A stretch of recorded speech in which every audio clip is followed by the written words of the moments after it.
I'm 29, my ex-wife 28. We met in a college psychology class.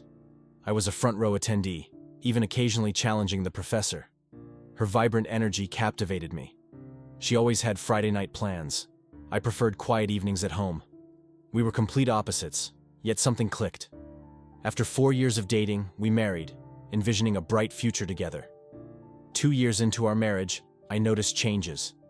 My family's department store, a legacy from my father, was struggling.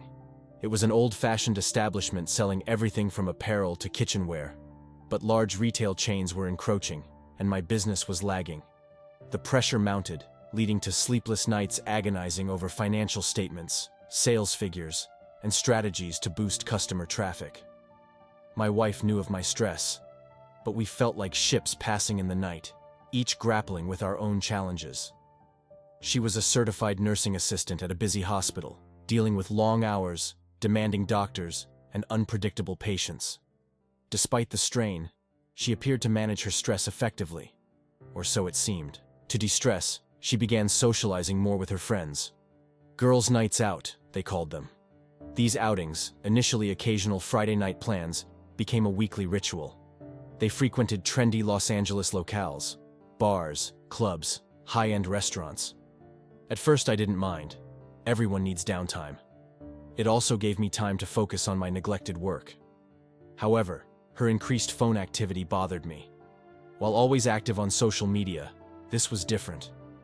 She spent excessive time on Snapchat and other unfamiliar apps with private messaging features leaving no trace. I hesitated to accuse her of infidelity, but one night I finally questioned the new apps. Her silence fueled my suspicion. A nagging intuition persisted. I tried to dismiss it, but the feeling lingered. This unsettling sensation marked the beginning of a difficult journey. I confided in Brian, a high school friend and former football teammate. He knew me well, and noticing my distress, he confronted me. We met at our regular sports bar, and I shared my concerns. He suggested she might simply be de-stressing, perhaps even planning a surprise for our upcoming anniversary. This glimmer of hope offered temporary solace. I considered romantic gestures, like a coastal weekend getaway or dinner at her favorite French restaurant, but my suspicions intensified. The store's performance remained poor, and she announced another girls' night. My anxiety reached a breaking point. I checked our shared computer, examining emails and browsing history, but found nothing overtly suspicious. She returned home around 3:31 a.m. I confronted her. A heated argument ensued. The next day, I left for work without speaking to her. She texted apologies and promises to make amends. I remained angry, unresponsive. Another text pleaded for forgiveness. I forgave her, but my suspicion remained. She prepared dinner that evening, a gesture unusual after past arguments, which further fueled my distrust. This pattern continued for 2 weeks. One night, her phone buzzed with a Snapchat notification. I reached for it. She snatched it away. She left the house, solidifying my suspicions. I lacked concrete evidence, but that would soon change. While scrolling through TikTok, I stumbled upon a video showing a woman kissing a man at what appeared to be a bachelorette party. I recognized my wife kissing a man, his genitals exposed. While other women touched him, he looked like a stripper. Devastated but composed, I downloaded the video. I met Brian at the bar. Showing him the video, he was equally shocked. His immediate response: "Get rid of her." Upon returning home, my wife was there. I avoided her, claiming a cold, and slept in the guest room. The next day, I consulted a divorce lawyer.